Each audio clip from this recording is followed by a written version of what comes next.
दोस्तों, मैं खुशी आप सभी दोस्तों का स्वागत करती हूँ अपने यूट्यूब चैनल के एजुकेशन पर। 15 मिनट में 30 क्वेश्चन वाले आज 8वां एपिसोड है। इससे पहले 7 वीडियो अपलोड किया जा चुका है। आई होप आप लोगों ने देख लिया होगा और इससे आप लोगों का क्विक रिवीजन हो रहा होगा। तो आइए स्टार्ट करते हैं इसे। आज का पहला क्वेश्चन क्या है? आज का पहला क्वेश्चन है, हरिजन सेवक संघ का पूर्व नाम क्या था? तो हरिजन सेवक संघ का पूर्व नाम था all India anti untouchability league. क्या नाम था? All India anti untouchability league था। इसकी स्थापना की बात की जाए तो इसकी स्थापना कब की गई थी और किसके द्वारा की गई थी? इसकी स्थापना की गई थी 30 सितंबर 1932 को की गई थी। कब की गई थी? 30 सितंबर 1932 को महात्मा गांधी के द्वारा की गई थी। किसके द्वारा की गई थी? महात्मा गांधी के द्वारा इसकी स्थापना की गई थी। और इसका नाम कब चेंज किया गया? All India anti untouchability league से बदलकर हरिजन सेवक संघ कब रखा गया? तो इसका नाम रखा गया 13 सितंबर 1933 को। कब नाम बदला गया था? 13 सितंबर 1933 को, जबकि इसकी स्थापना हुई थी 1932 में। हरिजन सेवक संघ का अध्यक्ष कौन था? तो हरिजन सेवक संघ के पहले अध्यक्ष बनाया गया था घनश्याम दास बिरला जी को। किसको बनाया गया था? घनश्याम दास बिरला जी को। इसके पहले सचिव कौन थे? तो इसके पहले सचिव थे अमृतलाल विट्ठल दास ठक्कर। कौन थे? अमृतलाल विट्ठल दास ठक्कर। ये क्वेश्चन एग्जाम में बहुत बार पूछा जा चुका है, तो प्लीज़ आप लोग इसे ध्यान दीजिएगा। आइए नेक्स्ट क्वेश्चन को देखते हैं। नेक्स्ट क्वेश्चन हमारा क्या कह रहा है? तो नेक्स्ट क्वेश्चन कह रहा है, बेगूसराय के चौकीदारी टैक्स के विरुद्ध आंदोलन एक हिस्सा था। किसका हिस्सा था? एक बेगूसराय के चौकीदारी टैक्स जो हुआ था, चौकीदारी टैक्स के विरुद्ध जो आंदोलन हुआ था, एक हिस्सा था। किसका हिस्सा था? तो एक हिस्सा था ये सविनय अवज्ञा आंदोलन का। किसका था? सविनय अवज्ञा आंदोलन। आइए सविनय अवज्ञा आंदोलन से जुड़े क्वेश्चन को देखते हैं, किस टाइप सा क्वेश्चन पूछा जा सकता है। तो सविनय अवज्ञा आंदोलन की बात की जाए, सविनय अवज्ञा आंदोलन की शुरुआत कब हुई थी? तो इसकी शुरुआत हुई थी दांडी यात्रा से। दांडी यात्रा कब प्रारंभ हुआ था? तो दांडी यात्रा प्रारंभ हुआ था 12 मार्च 1930 को। कब प्रारंभ हुआ था? तो महात्मा गांधी के द्वारा 12 मार्च 1930 को प्रारंभ हुआ था। कुल कितने सदस्य थे इसमें? अगर आपसे ऐसा कुछ पूछा जाए कि दांडी यात्रा में कुल कितने सदस्य थे, तो 79 सदस्य हो जाएंगे, 79। लेकिन महात्मा गांधी के अलावे कुल कितने सदस्य थे, या फिर महात्मा गांधी के साथ कुल कितने सदस्य थे, ऐसा पूछ लिया जाएगा तो 78 हो जाएगा, क्योंकि महात्मा गांधी को इंक्लूड करके 79 होगा। लेकिन महात्मा गांधी के साथ अन्य सदस्य कितने थे? 78 थे। ठीक है। और ये कुल यात्रा कितने दिन की थी? तो यात्रा थी कुल 24 दिन की। कितना मील का यात्रा था ये? तो 240 मील का। अगर किलोमीटर में पूछ दिया जाए तो 385 किलोमीटर का हो जाएगा। ठीक है। और दांडी यात्रा की शुरुआत कब हुई थी? तो 12 मार्च 1930 को। नमक कानून को तोड़कर सविनय अवज्ञा आंदोलन कब प्रारंभ किया गया था? तो सविनय अवज्ञा आंदोलन प्रारंभ किया गया था 6 अप्रैल 1930 को। कब प्रारंभ किया गया था? 6 अप्रैल 1930 को। हालांकि दांडी यात्रा से ये लोग समुद्र तट पे 5 अप्रैल को ही पहुंच गए थे, लेकिन नमक कानून 6 अप्रैल को तोड़े थे। ठीक है। तो उसी दिन सविनय अवज्ञा आंदोलन की प्रारंभ हुई थी। ठीक है। तो आई थिंक इससे रिलेटेड जितना भी क्वेश्चन आएगा आप लोग उसे ज़रूर लगा लेंगे। आइए नेक्स्ट क्वेश्चन को देखते हैं। हाँ, एक और क्वेश्चन ये भी एग्जाम में बहुत बार पूछा जा चुका है कि सविनय अवज्ञा आंदोलन के दौरान कौन से अमेरिकी पत्रकार थे इसमें? तो कौन से अमेरिकी पत्रकार थे? वेब मिलर थे। कौन थे? वेब मिलर थे। ठीक है। आइए नेक्स्ट क्वेश्चन को देखते हैं। अगर वही भारत छोड़ो आंदोलन के टाइम अमेरिकी पत्रकार के बारे में बोल दिया जाए, क्योंकि दोनों में बहुत कन्फ्यूजन होता है। सविनय अवज्ञा आंदोलन के दौरान अमेरिकी पत्रकार वेब मिलर थे, जबकि भारत छोड़ो आंदोलन के दौरान लुई फिशर थे। कौन थे? लुई फिशर थे। ठीक है। तो नेक्स्ट क्वेश्चन हमारा क्या कह रहा है? तो नेक्स्ट क्वेश्चन हमारा कह रहा है, किस कांग्रेस सत्र में कार्यकारी कमेटी को सविनय अवज्ञा आंदोलन प्रारंभ करने का अधिकार दिया गया था? तो सविनय अवज्ञा आंदोलन प्रारंभ करने का अधिकार या फिर अनुमति किस कांग्रेस के अधिवेशन में दिया गया था? तो ये लाहौर अधिवेशन में दिया गया था। किस अधिवेशन में दिया गया था? लाहौर अधिवेशन 1929 में जब हुआ था ना लाहौर अधिवेशन, उसी दौरान सविनय अवज्ञा आंदोलन को प्रारंभ करने की अनुमति दे दी गई थी। लाहौर अधिवेशन की अध्यक्षता किसके द्वारा की गई थी? तो लाहौर अधिवेशन की अध्यक्षता की गई थी जवाहरलाल नेहरू के द्वारा। किसके द्वारा की गई थी? जवाहरलाल नेहरू के द्वारा। इससे संबंधित बहुत सारे क्वेश्चन हैं, बहुत इंपॉर्टेंट। अगर आपसे पूछा जाए कि लाहौर सत्र किस नदी के तट पर हुई थी, तो ये हुई थी रावी नदी के तट पे। किस नदी के तट पे? रावी नदी के तट पर। और यहाँ पर तिरंगा भी लहराया गया था, और यहीं पर जवाहरलाल नेहरू ने पूर्ण स्वराज का लक्ष्य भी निर्धारित किया था। तो पूर्ण स्वराज का लक्ष्य निर्धारित जवाहरलाल नेहरू के द्वारा कब किया गया था? तो लाहौर अधिवेशन 1929 में किया गया था। ठीक है।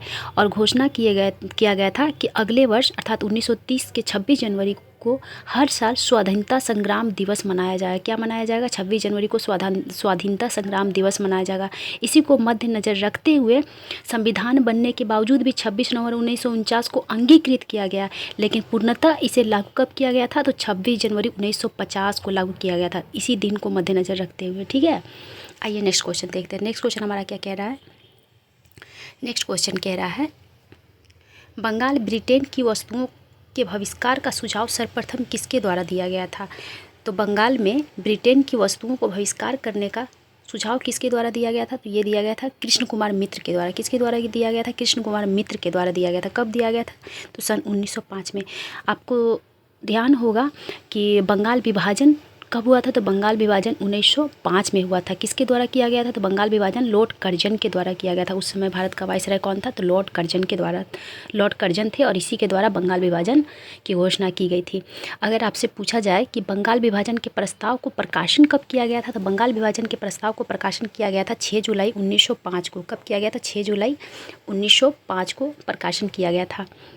लेकिन बंगाल विभाजन की घोषणा कब की गई थी? तो बंगाल विभाजन की घोषणा की गई थी 19 या 20, क्वेश्चन में कहीं कहीं 19 देता है, कहीं कहीं 20 जुलाई देता है। ठीक है, तो देख लीजिएगा, दोनों क्वेश्चन, दोनों ऑप्शन तो देगा नहीं एग्जाम में।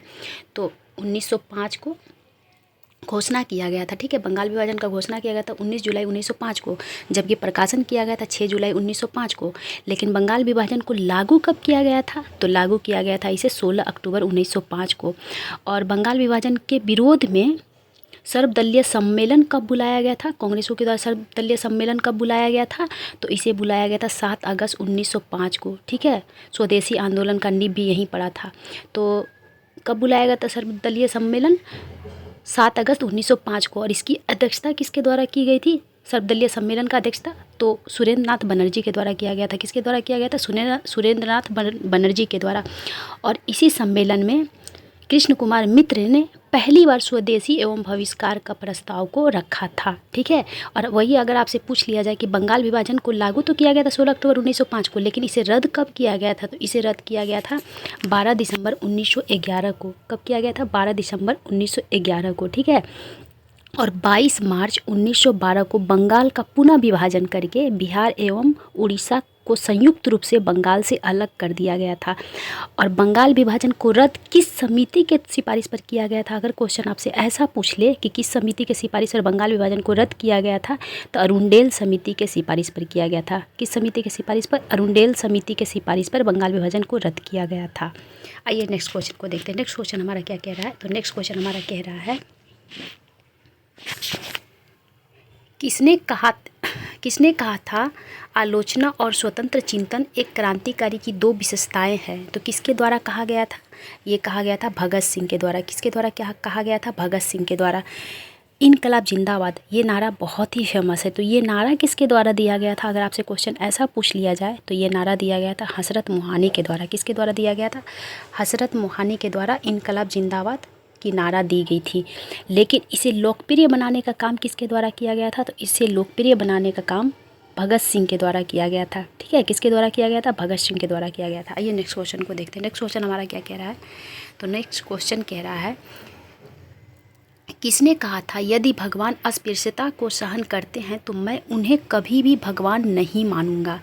ऐसा किसने कहा था? तो ऐसा कहा गया था बाल गंगाधर तिलक के द्वारा। किसके द्वारा कहा गया था? बाल गंगाधर तिलक के द्वारा। बाल गंगाधर तिलक को भारतीय क्रांतिकारी आंदोलन का जनक कहा जाता है। क्या कहा जाता है? भारतीय क्रांतिकारी आंदोलन का जनक। वहीं भारतीय क्रांतिकारी आंदोलन की जननी अर्थात माता किसे कहा जाता है? तो मैडम भीकाजी कामा को कहा जाता है। लेकिन पिता किसे कहा जाता है भारतीय क्रांतिकारी आंदोलन का? तो बाल गंगाधर तिलक को कहा जाता है। और बाल गंगाधर तिलक के द्वारा दिया गया एक स्टेटमेंट बहुत ही फेमस है। क्या वो स्टेटमेंट है? स्वतंत्रता मेरा जन्मसिद्ध अधिकार है। क्या है? स्वतंत्रता मेरा या हमारा जन्मसिद्ध अधिकार है। किसके द्वारा ये स्टेटमेंट दिया गया था? तो ये स्टेटमेंट दिया गया था बाल गंगाधर तिलक के द्वारा। कब दिया गया था? सन 1916 में दिया गया था। ठीक है, और ध्यान देने योग्य बात है कि बाल गंगाधर तिलक के द्वारा एक बार भी भारतीय राष्ट्रीय कांग्रेस की अध्यक्षता नहीं की गई है। ठीक है, आइए नेक्स्ट क्वेश्चन को देखते हैं। तो नेक्स्ट क्वेश्चन हमारा क्या है? नेक्स्ट क्वेश्चन है, भारत के औपनिवेशिक काम में अधोमुखी निस्यंदन सिद्धांत किस क्षेत्र से संबंधित है? तो अधोमुखी निस्यंदन सिद्धांत किस क्षेत्र से संबंधित है? तो ये शिक्षा के क्षेत्र से संबंधित है। किस क्षेत्र से? शिक्षा के क्षेत्र से। और शिक्षा से संबंधित एक बहुत ही फेमस एक्ट है कौन? Wood dispatch. वुड डिस्पैच किसके द्वारा लाया गया था? तो वुड डिस्पैच लाया गया था लॉर्ड डलहौजी के द्वारा। कब लाया गया था? सन 1854 में लाया गया था। और वुड डिस्पैच को भारतीय शिक्षा का मैग्ना कार्टा कहा जाता है। ठीक है, भारतीय शिक्षा का मैग्ना कार्टा किसे कहा जाता है? तो वुड डिस्पैच को कहा जाता है। और मैकाले का एक स्टेटमेंट, बहुत ही फेमस एक स्टेटमेंट है, मैकाले के द्वारा दिया गया था। उसने कहा था कि ऐसा भारतीय चाहिए मुझे जो शरीर से भारतीय हो किंतु दिमाग से वो अंग्रेज हो। ठीक है, क्या कहा था? शरीर से भले भारतीय हो लेकिन दिमाग से वो पूरी तरीके से अंग्रेज हो, ऐसा मैकाले ने कहा था। आइए नेक्स्ट क्वेश्चन को देखते हैं। नेक्स्ट क्वेश्चन हमारा क्या कहता है कि 1857 के विद्रोह के ठीक बाद बंगाल में कौन सा विप्लव हुआ था? तो कौन सा विप्लव हुआ था? नील विद्रोह हुआ था। नील विद्रोह कब हुआ था? तो 1859 में, क्योंकि 1857 में तो 1857 का विद्रोह हुआ था, लेकिन जस्ट इसके 1 से 2 साल बाद ही नील विद्रोह हो गया था। और ये किसके नेतृत्व में हुआ था? तो ये हुआ था दिगंबर बिश्वास एंड विष्णु विश्वास के नेतृत्व में हुआ था। ठीक है, और इसे दबाया किसके द्वारा गया था? तो इसे मेजर बारो के नेतृत्व में दबाया गया था। किसके नेतृत्व में दबाया गया था? तो मेजर बारो के नेतृत्व में। इससे संबंधित 2 पत्रिका बहुत ही फेमस है, नील दर्पण जिसमें नील विद्रोह का वर्णन किया गया, और हिंदू पैट्रियाट, ये दोनों पत्रिका में नील विद्रोह का वर्णन किया गया है। नील दर्पण किसके द्वारा लिखा गया था? तो दीनबंधु मित्र के द्वारा। हिंदू पैट्रियाट किसके द्वारा प्रकाशित किया गया था? तो ये किया गया था हरीशचंद्र मुखर्जी के द्वारा। ये पुस्तक भी एग्जाम में बहुत बार आ चुका है। ठीक है, कि नील दर्पण किसके द्वारा लिखा गया? तो दीनबंधु मित्र के द्वारा। हिंदू पैट्रियाट हरीशचंद्र मुखर्जी के द्वारा। आइए नेक्स्ट क्वेश्चन को देखते हैं। नेक्स्ट क्वेश्चन हमारा क्या कहता है कि महात्मा गांधी एवं उनके विचारों से प्रभावित होने वाला प्रथम आदिवासी कौन था? तो प्रथम आदिवासी नेता था जोडानांग था। कौन था? जोडानांग प्रथम आदिवासी थे जिसने महात्मा गांधी एवं उनके विचारों से प्रभावित हुए थे। ठीक है, नेक्स्ट क्वेश्चन हमारा क्या है? तो नेक्स्ट क्वेश्चन हमारा है पेशवा का पद को कब से समाप्त कर दिया गया? तो पेशवा के पद को 1818 से समाप्त कर दिया गया। कब से समाप्त कर दिया गया? 1818 से समाप्त कर दिया गया। 1818 से समाप्त कर दिया गया। और राजा राम की विधवा ताराबाई, चलिए इससे रिलेटेड क्वेश्चन नेक्स्ट क्वेश्चन को हम देख लेते हैं। ठीक है, तब उसमें हम इसका विस्तार पूर्वक आपको बता देंगे। हालांकि अगर पेशवा के पद की शुरुआत की बात की जाए तो पेशवा के पद की शुरुआत हुई थी शिवाजी के द्वारा। अष्टप्रधान नामक एक मंत्री परिषद बनाया गया था, तो उसके जो मुख्य प्रधान थे, जिसे प्रधानमंत्री के रूप में भी जाना जाता था उस समय, उसे ही पेशवा कहा जाता था। ठीक है, तो अष्टप्रधान का निर्माण किसके काल में हुआ था? शिवाजी के काल में हुआ था। ठीक है, वहीं अष्टदिग्गज के बारे में पूछ लिया जाए कि अष्टदिग्गज किसके दरबार में रहते थे? तो वो कृष्ण देव राय के दरबार में, लेकिन अष्टप्रधान शिवाजी के दरबार में रहते थे। ठीक है, आइए नेक्स्ट क्वेश्चन देखते हैं। नेक्स्ट क्वेश्चन हमारा क्या कहता है कि औरंगजेब की मृत्यु के समय मराठा नेतृत्व किसके हाथ में था? तो औरंगजेब की मृत्यु तो पहले 1717 में हुई थी। कब हुई थी औरंगजेब की मृत्यु? 1717 में हुई थी। उस समय मराठा का नेतृत्व किसके हाथ में था? तो उस समय मराठा का नेतृत्व ताराबाई के हाथ में था। किसके हाथ में था? ताराबाई के हाथ में। और ये ताराबाई कौन थी? तो ये राजा राम की विधवा थी। कौन थी? राजा राम की विधवा। राजा राम कौन थे? तो ये शिवाजी के बेटा थे, उन्हीं की विधवा थी ताराबाई। और साहू भी उनका बेटा था, लेकिन साहू औरंगजेब के कब्जे में था, इसीलिए साहू उस टाइम उत्तराधिकारी नहीं बन पाया, राजा राम बन गया। राजा राम की मृत्यु के बाद ताराबाई उसका बागडोर संभाल ली। लेकिन जैसे ही साहू छूटे तो फिर वो खेड़ा का विद्रोह लड़े। किससे? ताराबाई और साहू के बीच में खेड़ा का विद्रोह हुआ। कब हुआ था खेड़ा का आंदोलन? तो ये हुआ था 1707 में। खेड़ा के युद्ध में ताराबाई को पराजित करके साहू गद्दी को प्राप्त किए थे। ठीक है, आइए नेक्स्ट क्वेश्चन को देखते हैं। नेक्स्ट क्वेश्चन हमारा क्या कह रहा है कि किस इतिहासकार ने पानीपत की तीसरी लड़ाई को स्वयं देखा था? तो पानीपत की तीसरी लड़ाई को स्वयं देखा था काशीराज पंडित। किसने देखा था? काशीराज पंडित ने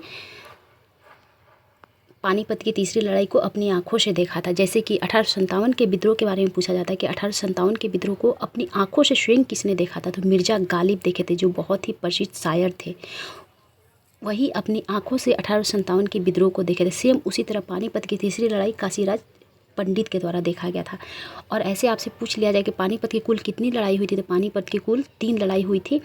कब कब हुई थी? तो 1526 में हुई थी, बाबर और इब्राहिम लोदी के बीच। दूसरी लड़ाई हुई थी 1556 में, अकबर के सेनापति और हेमू के बीच हुई थी। और 1761 में हुई थी किसके बीच? तो मराठा और अहमद शाह अब्दाली के बीच हुई थी। ठीक है, जीत हुई थी अहमद शाह अब्दाली की। आइए नेक्स्ट क्वेश्चन को देखते हैं। नेक्स्ट क्वेश्चन हमारा क्या कह रहा है, तो नेक्स्ट क्वेश्चन कह रहा है किसमें 100 से अधिक बौद्ध गुफाएं हैं। तो किसमें 100 से अधिक बौद्ध गुफाएं? कन्हेरी में। ये कन्हेरी गुफा कहाँ है? तो ये है महाराष्ट्र में। अजंता कहाँ है? तो ये भी महाराष्ट्र में। कार्ले की गुफा कहाँ है? तो ये भी महाराष्ट्र में है। और अजंता की गुफा का विस्तार एकमात्र राज्य में है। कहाँ है वो? तो महाराष्ट्र में ही उसका केवल विस्तार है। ठीक है, आइए नेक्स्ट क्वेश्चन को देखते हैं। नेक्स्ट क्वेश्चन हमारा क्या कह रहा है कि ऋग्वेद में 20 शब्द का उल्लेख कितनी बार किया गया है। तो ऋग्वेद में 20 शब्द का उल्लेख किया है 175 बार। कितनी बार की गई है? 175 बार। गाय शब्द का उल्लेख ऋग्वेद में कितनी बार की गई है? 176 बार। इंद्र का उल्लेख कितनी बार की गई है ऋग्वेद में? 250 बार। कितनी बार? 250 बार। विदत शब्द का उल्लेख कितनी बार की गई है? 122 बार। सभा की चर्चा कितनी बार की गई है ऋग्वेद में? तो 8 बार। समिति की चर्चा कितनी बार की गई है? तो 9 बार। जन की चर्चा कितनी बार की गई है ऋग्वेद में? 275 बार। अग्नि की चर्चा कितनी बार की गई है? 200 बार। सोम की चर्चा कितनी बार की गई है? 144 बार। एंड वरुण की चर्चा कब की गई है, कितनी बार की गई है ऋग्वेद में? तो मात्र 30 बार की गई है। ठीक है, आइए नेक्स्ट क्वेश्चन को देखते हैं। नेक्स्ट क्वेश्चन हमारा कह रहा है मोहनजोदड़ो एवं हड़प्पा की पुरातात्विक खुदाई के प्रभारी कौन थे? प्रभारी कौन थे? तो जॉन मार्शल थे। अगर वहीं आपसे पूछा जाए कि हड़प्पा के उत्खननकर्ता कौन थे, तो हड़प्पा के उत्खननकर्ता थे दयाराम साहनी। कौन थे? दयाराम साहनी के द्वारा 1921 में इसका उत्खनन किया गया था। लेकिन मोहनजोदड़ो के उत्खननकर्ता कौन थे अगर ऐसा पूछ लिया जाए, तो इसका उत्खननकर्ता थे राखलदास बनर्जी। कब हुआ था इसका खनन? तो इसका उत्खनन हुआ था 1922 में, जबकि हड़प्पा का उत्खनन हुआ था सन 1921 में। लेकिन अगर दोनों के प्रभारी के बारे में पूछ लिया जाए, तो प्रभारी हो जाएंगे जॉन मार्शल, जबकि उत्खननकर्ता अलग अलग हो जाएंगे, हड़प्पा के दयाराम साहनी और मोहनजोदड़ो के राखलदास बनर्जी। ठीक है, आइए नेक्स्ट क्वेश्चन को देखते हैं। नेक्स्ट क्वेश्चन हमारा क्या कह रहा है कि प्राचीन भारतीय ऐतिहासिक भूगोल में रत्नाकर नाम किसका सूचक है? तो रत्नाकर नाम सूचक है हिंद महासागर का। हिंद महासागर को रत्नाकर के नाम से भी जाना जाता था। ठीक है, कौन सी जनजाति दिवाली को शोक त्यौहार के रूप में मनाती है, मतलब शोक मनाती है दिवाली के रोज? तो दीपावली को शोक के रूप में मनाने वाला जनजाति है थारू। कौन सी जनजाति है? थारू। यूपी वाले क्षेत्र में पाई जाती है ये जनजाति। ठीक है, नेक्स्ट क्वेश्चन क्या है हमारा? तो नेक्स्ट क्वेश्चन है इंदिरा गांधी नहर का उद्गम स्थल कौन सा है? तो इंदिरा गांधी का उद्गम स्थल इंदिरा गांधी नहर का हरिके बैराज है। कौन सा है? हरिके बैराज है। हरिके बैराज किस नदी के संगम पर बनाया गया है? तो इसे बनाया गया है सतलज और ब्यास के संगम पर। किसके संगम पर? सतलज और ब्यास के संगम पे। और इंदिरा गांधी नहर विश्व का सबसे लंबी सिंचाई नहर है। क्या है? विश्व की सबसे लंबी सिंचाई नहर है इंदिरा गांधी नहर। ठीक है, आइए नेक्स्ट क्वेश्चन को देखते हैं। नेक्स्ट क्वेश्चन हमारा क्या है? तो नेक्स्ट क्वेश्चन हमारा है तुलबुल परियोजना का संबंध किस नदी से है? तो तुलबुल परियोजना झेलम नदी पर है। किस नदी पर है? झेलम नदी पर। कहाँ है ये? तो जम्मू कश्मीर में। किस नदी पर है? झेलम नदी पर है। ठीक है, कुछ और बांध को अगर हम देख लेते हैं, तो कुछ और बांध जैसे कि ब्यास पर कौन कौन से बांध स्थित हैं? तो ब्यास पर पोंग बांध स्थित है, मंडी बांध स्थित है, चमेरा बांध स्थित है। किस नदी पर है? तो ये सारे ब्यास नदी पर है। रावी नदी पर थीन बांध है। सतलज नदी पे भाखड़ा नांगल बांध है, कोल बांध है, नाथपा झाकड़ी बांध है। ठीक है, आइए नेक्स्ट क्वेश्चन को देखते हैं। नेक्स्ट क्वेश्चन हमारा क्या कह रहा है? तो नेक्स्ट क्वेश्चन कह रहा है कि तपोवन और विष्णुगढ़ जल विद्युत परियोजना कहाँ स्थित है? तो ये उत्तराखंड में स्थित है। कहाँ स्थित है? उत्तराखंड में स्थित है। बैलाडीला खान किस खनिज से संबंधित है? तो बैलाडीला खान किस खनिज के लिए प्रसिद्ध है? ये लोह के लिए प्रसिद्ध है। किसका खनन होता है बैलाडीला में? लोहा का। ठीक है, अगर लोहा के कुछ महत्वपूर्ण अयस्क की बात करते हैं, तो कुछ महत्वपूर्ण अयस्क है लोहा का, जैसे magnetite, hematite, siderite, limonite, iron pyrite, ये सब सारे लोहा के अयस्क हैं। आयरन पायराइट को तो बेवकूफ़ों का सोना भी कहा जाता है। तो बेवकूफ़ों का सोना किसे कहा जाता है? आयरन पायराइट को। आयरन पायराइट लोहा का अयस्क है। ठीक है, और सर्वाधिक शुद्ध लोहा किस अयस्क से निकाला जाता है? तो मैग्नेटाइट से निकाला जाता है। इसमें 72% लोहा पाया जाता है मैग्नेटाइट में। लेकिन अगर मुख्य रूप से किससे लोहा निकाला जाता है सर्वाधिक, तो हेमेटाइट से निकाला जाता है। सर्वाधिक मैग्नेटाइट में पाया जाता है लोहा, वो अलग बात है, लेकिन भारत में सबसे ज़्यादा लोहा निकाला जाता है हेमेटाइट से, चूँकि हेमेटाइट भारत में ज़्यादा है। अगर मैग्नेटाइट के फार्मूला पूछ लिया जाए आपसे, तो Fe2O4 मैग्नेटाइट का फार्मूला है। हेमेटाइट का फार्मूला आपसे पूछ लिया जाए तो Fe2O3। ठीक है, ये हेमेटाइट का फार्मूला है। लोहा का मुख्य रूप से निष्कर्षण किससे होता है? अभी जस्ट मैं बताई तो हेमेटाइट से होता है। किससे होता है? हेमेटाइट से होता है। बेवकूफ़ों का सोना किसे कहा जाता है? तो बेवकूफ़ों का सोना आयरन पायराइट को कहा जाता है। किसे कहा जाता है? आयरन पायराइट को कहा जाता है। नेक्स्ट क्वेश्चन का क्या है हमारा? तो नेक्स्ट क्वेश्चन है, भारत में ज्वारीय ऊर्जा की सर्वाधिक संभावना कहाँ स्थित है? कहाँ है? तो ये भावनगर गुजरात में है। कहाँ है? भावनगर गुजरात में है। भारत में कुल ज्वारीय बंदरगाह के बारे में आपसे पूछा जाए तो कुल ज्वारीय बंदरगाह कितनी है? महत्वपूर्ण बंदरगाह तो 3 है। कौन कौन सा है? कांडला, जिसे पंडित दीनदयाल उपाध्याय भी कहा जाता है, ये गुजरात में स्थित है। कलकत्ता या फिर श्यामा प्रसाद मुखर्जी बंदरगाह, ये कहाँ स्थित है? कलकत्ता में है। तीसरा है तूतीकोरिन या फिर मत्स्य बंदरगाह, ये कहाँ स्थित है? तो ये तमिलनाडु में स्थित है। कहाँ स्थित है? तमिलनाडु में है। और सबसे प्राचीनतम कृत्रिम बंदरगाह कौन सा है? अगर ऐसा क्वेश्चन पूछा जाए आपसे तो सबसे प्राचीनतम कृत्रिम बंदरगाह है चेन्नई। ठीक है, ये क्वेश्चन तो बहुत बार एग्जाम में पूछा जा चुका है कि सबसे प्राचीनतम कृत्रिम बंदरगाह कौन सा है? तो चेन्नई है। नेक्स्ट क्वेश्चन क्या कह रहा है? तो नेक्स्ट क्वेश्चन हमारा कह रहा है कि भारत के संविधान में उद्देशिका का विचार कहाँ से लिया गया है? तो ये अमेरिका के संविधान से लिया गया। कहाँ के संविधान से लिया गया? अमेरिका के संविधान से लिया गया। अमेरिका के संविधान से और क्या क्या चीज़ लिया गया? तो अमेरिका के संविधान से मौलिक अधिकार लिया गया है। ठीक है, उपराष्ट्रपति का पद लिया गया है।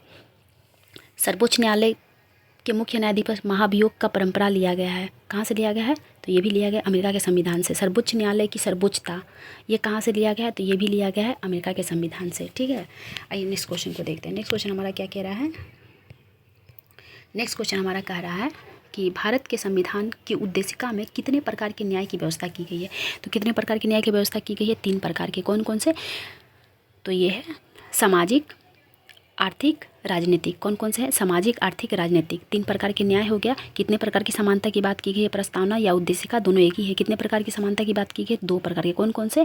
अवसर और प्रतिष्ठा के समानता। कितने प्रकार की स्वतंत्रता की बात की गई? तो 5 प्रकार की स्वतंत्रता। कौन कौन से स्वतंत्रता की बात की गई है? 5 प्रकार के। तो विचार की स्वतंत्रता, अभिव्यक्ति की स्वतंत्रता, धर्म की स्वतंत्रता, उपासना की स्वतंत्रता और क्या बोला जाता है, विश्वास की स्वतंत्रता। तो कुल कितने प्रकार की हो गई? 5 प्रकार के। कौन कौन से? विचार, अभिव्यक्ति, विश्वास, धर्म, उपासना। ये 5 प्रकार की स्वतंत्रता हो गई। 3 प्रकार के न्याय, धार्मिक, आर्थिक, राजनीतिक और 2 प्रकार की समानता। कौन कौन से? अवसर और प्रतिष्ठा की समानता। ये उद्देशिका में उल्लेखित है। ठीक है, किसने कहा था भारत अर्धसंघात्मक राज्य है? किसने कहा था? केसी व्हीलर द्वारा कहा गया था। किसके द्वारा क्या कहा गया था? केसी व्हीलर के द्वारा कहा गया था। आइए नेक्स्ट क्वेश्चन को देखते हैं। नेक्स्ट क्वेश्चन हमारा क्या कह रहा है? तो नेक्स्ट क्वेश्चन कह रहा है, एक मिनट, संघीय मंत्रिमंडल का पुनर्गठन किसके रिपोर्ट पर आधारित है? तो ये गोपाला स्वामी अयंगर के रिपोर्ट पर आधारित है। किसके रिपोर्ट पर आधारित है? गोपाला स्वामी अयंगर के रिपोर्ट पर आधारित है संघीय मंत्रिमंडल का पुनर्गठन। ठीक है, अंतरिम सरकार का गठन कब हुआ था? ऐसा पूछ लिया जाए तो अंतरिम सरकार की गठन हुई थी 2 सितंबर 1946 को। कब गठन हुआ था? 2 सितंबर 1946 को। इसका अध्यक्ष कौन था अंतरिम सरकार का? तो अंतरिम सरकार का अध्यक्ष था लॉर्ड वेवेल। लेकिन उपाध्यक्ष कौन थे? तो उपाध्यक्ष थे जवाहरलाल नेहरू। कुल मंत्री कितने थे? तो कुल मंत्री 14 थे। कितने थे? 14 थे। 6 कांग्रेस से थे, 5 मुस्लिम लीग से थे, 1 सिख थे, 1 ईसाई थे, 1 पारसी थे। कुल कितने थे? 14 मंत्री थे। ठीक है, किसी और क्वेश्चन में मैं विस्तार पूर्वक बता दूंगी कौन कौन से मंत्री को क्या क्या पद मिला था। आइए नेक्स्ट क्वेश्चन को देखते हैं। नेक्स्ट क्वेश्चन हमारा क्या कह रहा है? तो नेक्स्ट क्वेश्चन कह रहा है, सर्वोच्च न्यायालय में सेवानिवृत्ति की आयु कितनी है? तो सर्वोच्च न्यायालय में सेवानिवृत्ति की आयु है 65 वर्ष। हालांकि मुख्य न्यायाधीश के कार्यकाल के बारे में पूछा जाए, कार्यकाल कितने दिन की होती है? तो उनके कार्यकाल होती है 6 वर्ष या फिर 65 वर्ष, मतलब जो पहले हो जाए। अगर मान लीजिए किसी की नियुक्ति हुई है 62 साल की उम्र में, तो मात्र उसका कार्यकाल 3 ही साल का होगा, क्योंकि 65 वर्ष के अंदर उनको रिटायर होना है एनी हाउ। अगर मान लीजिए किसी का नियुक्ति हुई है 55 साल में, तो वो अपना 6 वर्ष का कार्यकाल पूरी करके 61 वर्ष में रिटायर हो जाएंगे। ठीक है, आइए नेक्स्ट क्वेश्चन को देखते हैं। नेक्स्ट क्वेश्चन हमारा क्या कह रहा है? तो नेक्स्ट क्वेश्चन हमारा कह रहा है, संविधान के किस अनुच्छेद के अंतर्गत लोक सेवा आयोग के सदस्यों को हटाया जा सकता है? तो किस अनुच्छेद के तहत? 317 के तहत। किस अनुच्छेद के तहत? 317 के तहत। लेकिन अगर वही नियुक्ति की बात की जाए तो 315 में उनकी नियुक्ति का वर्णन है लोक सेवा आयोग की नियुक्ति का, और 316 में उनके पदावधि का वर्णन है। ठीक है, क्वेश्चन नंबर 30 क्या कह रहा है? तो क्वेश्चन नंबर 30 है हमारा, स्वतंत्र भारत की प्रथम औद्योगिक नीति की घोषणा कब की गई थी? तो प्रथम औद्योगिक नीति की घोषणा की गई थी 6 अप्रैल 1948 को। कब की गई थी? 6 अप्रैल 1948 को। किसके द्वारा की गई थी? श्यामा प्रसाद मुखर्जी के द्वारा। द्वितीय औद्योगिक नीति कब लाया गया था? द्वितीय औद्योगिक नीति लाया गया था 30 जून 1956 को। किसके द्वारा लाया गया था? तो जवाहरलाल नेहरू के द्वारा लाया गया था। नई औद्योगिक नीति किसके द्वारा लाया गया था और कब लाया गया था? तो ये लाया गया था 24 जुलाई 1991 को। किसके शासनकाल में? तो पीवी नरसिम्हा राव के शासनकाल में। उस समय पीवी नरसिम्हा राव प्रधानमंत्री थे, जिसे एलपीजी के नाम से भी जाना जाता है। ठीक है, तो ये लाया गया था नई औद्योगिक नीति 1991 में लाया गया था। वित्त मंत्री कौन थे उस समय? तो वित्त मंत्री थे मनमोहन सिंह। आज थोड़ा ज़्यादा टाइम लग गया क्योंकि क्वेश्चन का नंबर ज़्यादा था इसलिए। Thank you so much. आगे का क्वेश्चन मैं अगले वीडियो में डिस्कस कर दूँगी, ठीक है। Bye and again thank you so much.